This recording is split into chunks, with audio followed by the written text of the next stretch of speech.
Hosanna, Hosanna, Hosanna, Hosanna, Hosanna in the highest. Hosanna, Hosanna, Hosanna. मसीह यीशु के बाबरकत नाम में आपकी सलामती हो। आप देख रहे हैं वर्शिप प्रोग्राम होज़ैना। आज के हमारे बहुत ही ज़बरदस्त खुदा के खादम और नए परस्तार, वेरी टैलेंटेड, आज हमारे मेहमान हैं जिनका नाम है ताबिश महबूब। आप कैसे हैं? खुदावंद का शुक्र, आप खैरियत से हैं? खुदावंद की शुक्रगुजारी है। ताबिश भाई, आपसे मैं पूछना चाहूँगा, आपने बहुत यंग एज में खुदावंद की खिदमत का आगाज़ लिया और ना सिर्फ कलाम के वसीला से बल्कि आप प्रस्तुत के वसीला से भी खिदमत कर रहे हैं। आपकी खिदमत का ये आगाज़ कब हुआ? जी, खिदमत के आगाज़ की जो बात है, चूँकि फैमिली में ही खिदमत थी और वालिद साहब भी पास्टर थे और उकाड़ा में यूँ कह लें कि हमने आँख जो है चर्च में ही खोली। तो बचपन ही से जो है ना वो ये सारा खिदमत जो थी वो साथ साथ थी। जी, तो खिदमत में बाकायदा तौर पर आने का जो आपका, मैं समझता हूँ कि एक इंसान की हमेशा एक गवाही होती है, टेस्टमनी होती है। आप अपनी टेस्टमनी हम लोगों से शेयर करें। जी सर, मेरी गवाही कुछ यूँ है कि पैदाइश से पहले ही, यानी मैं अभी पैदा नहीं था, वो मेरे पेरेंट्स ने, यानी पापा और मामा ने खुदा के सामने ये बात रखी कि बेटा होगा या बेटी होगी वो खुदा के लिए होगा, यानी मुझे मखसूस कर दिया। तो फिर मैं पैदा हुआ और उसके बाद मतलब बहुत छोटी एज में, मैं मेरे ख्याल मुझे याद है मैं 3 क्लास में, 3rd में था, तो खुद ही मैं हारमोनियम जो है मैंने बजाना शुरू कर दिया। जो सबसे पहला ज़बूर मैंने बजाया, तेरी हैकल दी विच कीता तेरी रहमत तयान। तो खिदमत जो है वो बचपन ही से खुदावंद ने मुझे चुन लिया था और मैं डेडिकेट था। आमीन आमीन। खिदमत के लिए हमेशा हर बंदे का एक आइडल होता है, इंस्पायरेशन होती है। आपकी इंस्पायरेशन? वैसे तो बहुत से खादमीन हैं जिन्होंने मेरी ज़िंदगी में एक अहम किरदार अदा किया, लेकिन चूंकि बचपन से मैंने अपने वालिद को ही देखा, पास्टर महबूब आलम को, तो उनसे मैं इंस्पायर हुआ और उनको सरमन देते सुना, उनको वर्शिप करते देखा सुना। तो खिदमत के जो साल आपने गुजारे हैं अपने वालिद साहब के बाद, डेफिनेटली उसके अंदर बहुत सारे चैलेंजेस होंगे। हमारी ऑडियंस को आप बताएं। सर 2008 में मैं उकाड़ा से लाहौर आ गया जी, और बाकायदा मैं बाइबल ट्रेनिंग कोर्स के लिए यहाँ पर आ गया। जी, FG में मैंने ट्रेनिंग स्टार्ट की जी, और ट्रेनिंग कंप्लीट 2010 में मैं ग्रेजुएट हुआ। जी, तो उसके बाद बहुत से मसाइल सामने आए जी, खिदमत के हवाले से, जिसमें सबसे जो मेन जो प्रॉब्लम आती है वो फाइनेंशियली तौर पर खादम को बड़े मसाइल का सामना करना पड़ता है। जी। तो मैं समझता हूँ कि इन चैलेंजेस से गुजर कर भी खुदावंद का शुक्र है कि अब हम जो है वो मैच्योर हो चुके हैं और सारी चीज़ें जो अब सेटल हो चुकी हैं। तो खुदावंद हमें ना सिर्फ लाहौर में बल्कि पूरे मुल्क में तरह तरह से आमीन आमीन। ताबिश भाई, आपसे पूछना चाहूँगा, आपने आपने खिदमत के हवाले से बताया, आपने पास्टरशिप के बारे में बताया कि आप खुदा के खादम भी हैं और चर्च को रन भी कर रहे हैं। यहाँ पर एक और चीज़ भी है कि आपने अपने वर्शिप से भी खुदावंद के नाम को जलाल दिया और आपके गीतों से लोग बरकत पाते हैं। वजह शोहरत जो गीत बना वो कौन सा था? सबसे पहले मैंने एक गज़ल गाई, यीशु मैं तेरे प्यार की तफसीर क्या करूं, वो भी बड़ी पसंद की गई। लेकिन उसके बाद फ़ौरन बाद चूँकि मदर्स डे है वो था, तो उस पे जो सॉन्ग है मदर्स डे के हवाले से किया गया, वो बड़ा मशहूर हुआ। इसी तरह फादर्स डे पे सॉन्ग किया तो वो बड़ा लाइक किया गया। तो मैं समझता हूँ कि ये तीनों गीत मेरे लिए वजह शोहरत बने। वंडरफुल। तो आप हमारी ऑडियंस को अपने इन तीनों गीतों के हवाले से आप कुछ बताएंगे और उनके कुछ लिरिक्स अगर गुनगुना दें तो हमारे लिए वैसे बरकत होगा। जी ज़रूर। मैं पहला गीत जो मेरा यूट्यूब पे भी मौजूद है, चैनल्स पे भी चल रहा है जी, यीशु मैं तेरे प्यार की तफसीर क्या करूं जी, तो उसकी एक दो जो लाइनें मैं आपको गा के सुना देता हूं और इसके बाद मैं मदर्स डे का जो सॉन्ग है वो भी आपको जी। यीशु मैं तेरे प्यार की तफसीर क्या करूं, यीशु मैं तेरे प्यार की तफसीर क्या करूं, तू नूर कायनात है, तू नूर कायनात है, तनवीर क्या करूं, यीशु मैं तेरे प्यार की तफसीर क्या करूं। ये वो पहला गीत था जो मैंने इसको किया। ताबिश भाई, आपने वर्शिप में गीतों के वसीला से आपने एक नई जिद्दत लेकर आए, जिसमें मैं देखता हूं कि आपने कुछ स्पेसिफिक जो आप समझते हैं टॉपिक्स हैं उसके ऊपर भी लिखा। जैसे हमारे यहाँ पाकिस्तान के अंदर, पूरी दुनिया के अंदर डिफरेंट डेज़ मनाए जाते हैं, जिसमें मदर डे है, चिल्ड्रंस डे है, फादर डे है। आपने इनके हवाले से ये आइडिया कब आया आपको? जी, मैंने जब बाकायदा तौर पर मौसीकी को सीखना शुरू किया तो चूँकि एक टैलेंट था, खुदा का गिफ्ट था एक, तो लोगों को एक डिफरेंट नज़र आता था। जी। तो बहुत से लोग मुझे इस बात के लिए फोर्स करते थे आप सेकुलर तौर पर भी गानों को और उस तरह से गाएं। और मैंने आपसे पहले भी अपनी गवाही शेयर की कि मैं पैदाइश से पहले ही डेडिकेटेड था। तो फिर मैंने दिल में ये ठाना, मतलब इस बात को मैंने रखा कि अगर मैं सेकुलर गाऊंगा तो डिफरेंट टॉपिक्स पे गाऊंगा, यानी या मदर्स के लिए गाऊंगा या पेरेंट्स पे गाऊंगा, इसके अलावा खुदा की हमद के लिए गाऊंगा, इसके अलावा मैं नहीं गाऊंगा। तो ये मतलब मैं समझ, इसीलिए टॉपिक्स जो है शुरू से अंदर थे। जी ताबिश भाई, आपने मदर्स डे के ऊपर भी लिखा और फादर्स डे के ऊपर भी, तो आप बता सकते हैं कि वो टॉपिक्स जब आपको मिले तो आपने उसको डेफिनेटली रिकॉर्ड किया, कंपोज किया, लिखवाया भी होगा। इस सारे प्रोसेस में आप हमारे ऑडियंस को बताएं कि आपको क्या चैलेंजेस और तजर्बात हुए? चैलेंजेस उस लिहाज से चैलेंजेस का तो सामना नहीं करना पड़ा, कुछ ज़्यादा मुश्किलों का सामना नहीं था जी। लेकिन एक गोल मेरा ये था कि हमारी यूथ तक ये पैगाम जाए जी। कि आप जो कुछ कर रहे हैं बिलखसूस तौर पर गाने के लिए, मतलब आप गाना सेलेक्ट करते हैं, जी। पोइट्री जो है वो ख़ास तौर पर इस बात का ध्यान रखा जाए जी। कि पोइट्री जो है वो स्ट्रॉन्ग हो। जी। तो जब ये दोनों सॉन्ग मेरे आए हैं तो मुझे बहुत सी कॉल्स भी आई जी। और बहुत से लोगों ने मुझे ये भी कहा कि आपने हमें इमोशनल किया है। जी। तो मैं समझता हूँ कि अगर कोई इंसान अंदर से टूटता है जी। और उसको एहसास होता है कि मुझे पेरेंट्स से प्यार करना है या जी। अपनी माँ से मोहब्बत रखनी है, जी। सिर्फ माँ से नहीं बाप से भी उतना ही प्यार जी। करना है, तो मैं समझता हूँ कि मेरा गोल जो है वो अचीव हो गया। जी। तो ये वो टारगेट था जिसको मैं लेके चला था, जिसमें मैं काफ़ी हद तक कामयाब भी हूँ। वंडरफुल। आपका मदर्स डे के हवाले से जो गीत था वो तो ऑडियंस ने सुना, लेकिन मैं यहाँ पे ये तो नहीं कहूँगा कि वो अच्छा था या फादर डे का सॉन्ग अच्छा था, लेकिन मैं चाहूँगा हमारी ऑडियंस को जो आपने अभी रिसेंटली फादर्स डे के हवाले से जो गीत किया उसके चंद बोल अगर हमें सुना दें। जी, मैं ज़रूर सुनाना चाहूँगा, लेकिन वो सुनाने से पहले मैं ये कहना चाहूँगा कि पोइट्री जो थी वो पहले से ही मौजूद थी हमारे पास और पोइट्री बड़ी मशहूर है जी।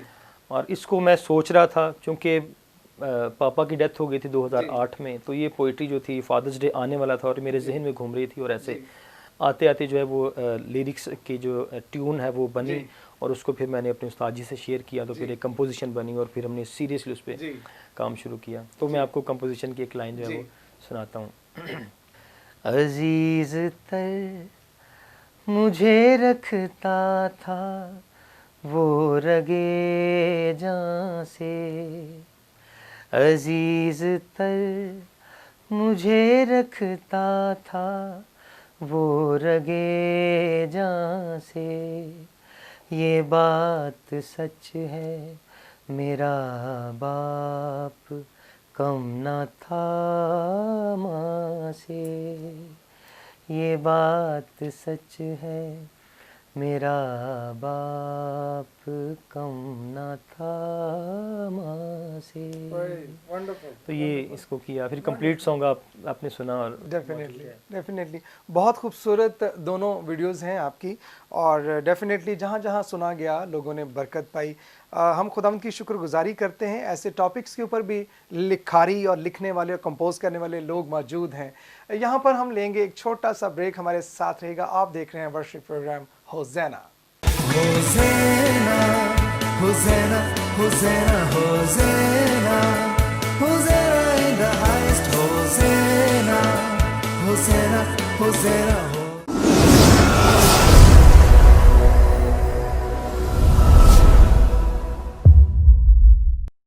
होज़ैना hosanna hosanna hosanna hosanna in the highest, hosanna hosanna hosanna हो। Welcome back to hosanna. जी पास्टर ताबिश, आपने अपनी फैमिली के बारे में बताया कि आपके फादर पास्टर थे और आपने उनको देख करके अपनी खिदमत का आगाज़ किया। हमारे प्रोग्राम का टॉपिक है वर्शिप।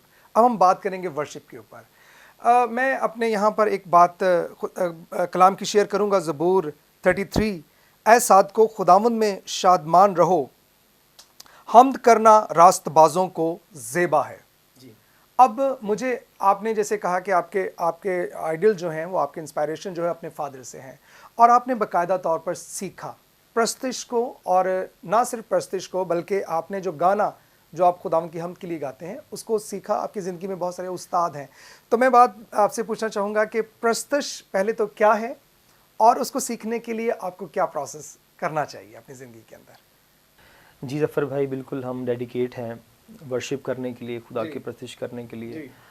तो लास्ट टाइम भी मैं कुछ मिसालें, चूँकि हम बाइबल को ही देखते हैं, बाइबल हमें क्या बताती है वर्शिप के हवाले से, तो हमें बाइबल में भी बाकायदा तौर पर गाने बजाने वालों के उस्तादों के कबीले नज़र आते हैं पैदाइश की किताब से ही।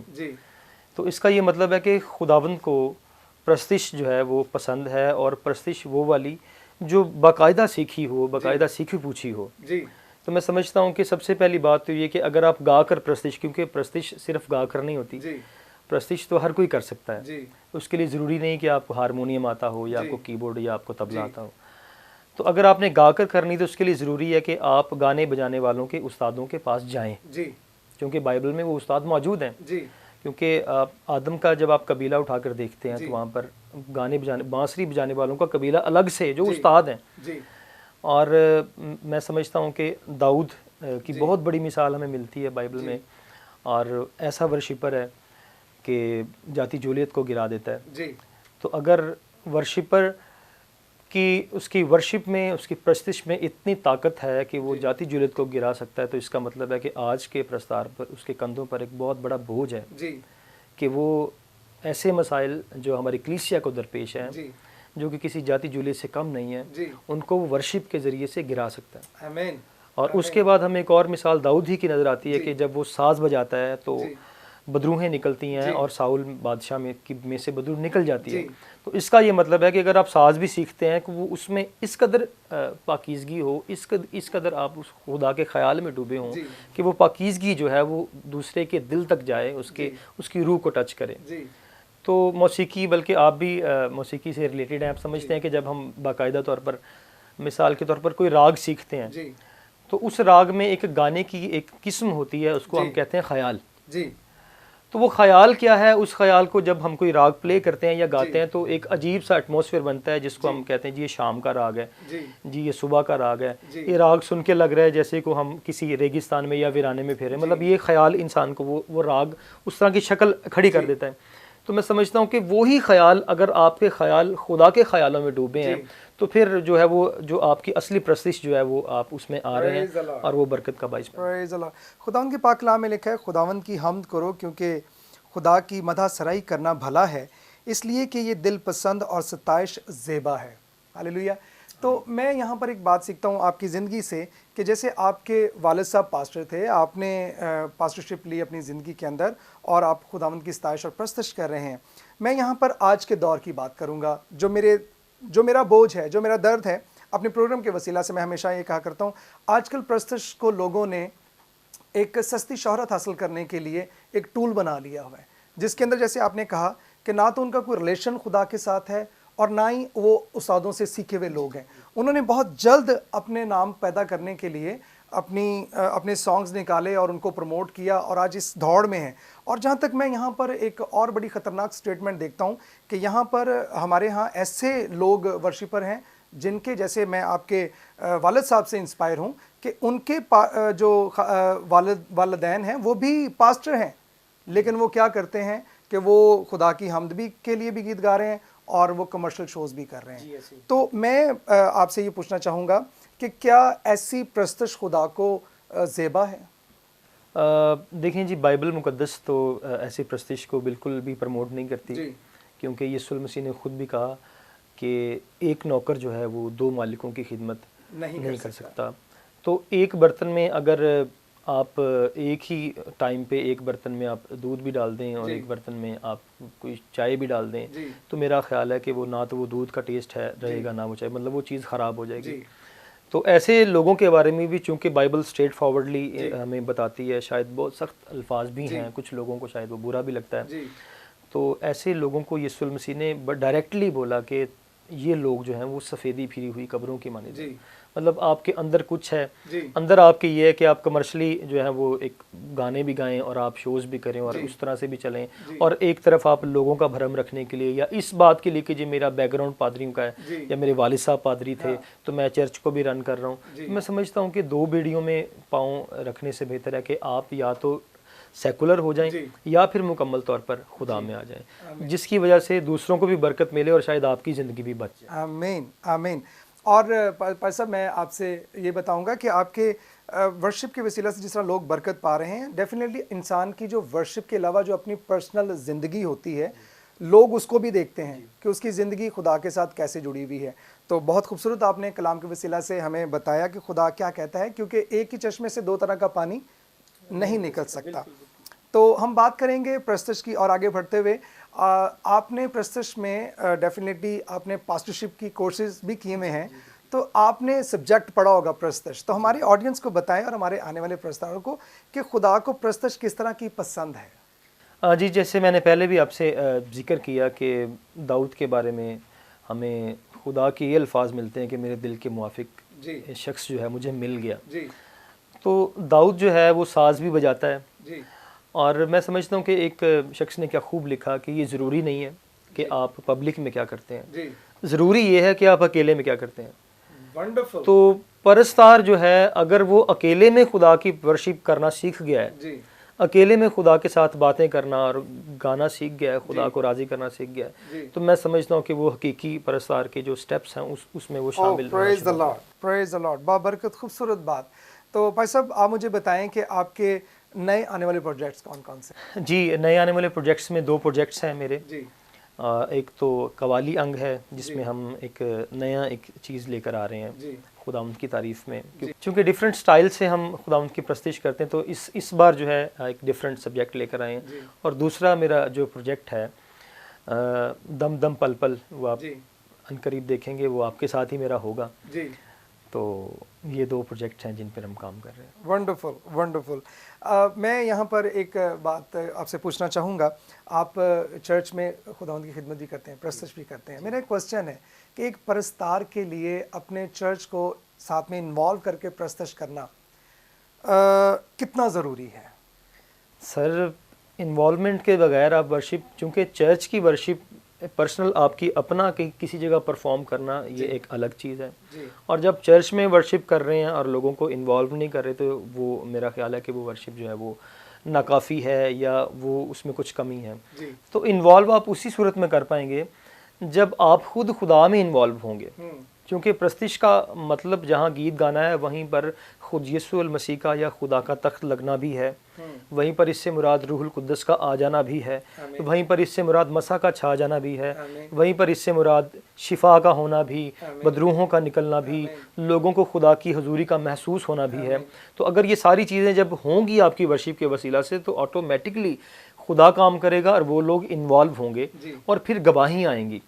तो इसके बरअक्स अगर आप अपने मतलब सिर्फ मौसीकी सुनाकर और अपने वो गीत सुनाकर या अपने वो काम सुनाकर, जी देखें जी मैं एक नई चीज़ लेके आया हूँ या मैं जिन नवा गीत आनू, मतलब कि वो अपना काम सुनाएं, जी मुझे क्लासिकल आता है, और आप वर्शिप के दौरान पलटे मारने शुरू कर दें या ताने लगाने शुरू कर दें, तो मेरा ख्याल है कि इस तरह की वर्शिप जो है वो वर्शिप नहीं। यहाँ पर आपने बहुत अच्छा एक टॉपिक को शुरू किया, मैं वहाँ से एक क्वेश्चन रेज करूँगा।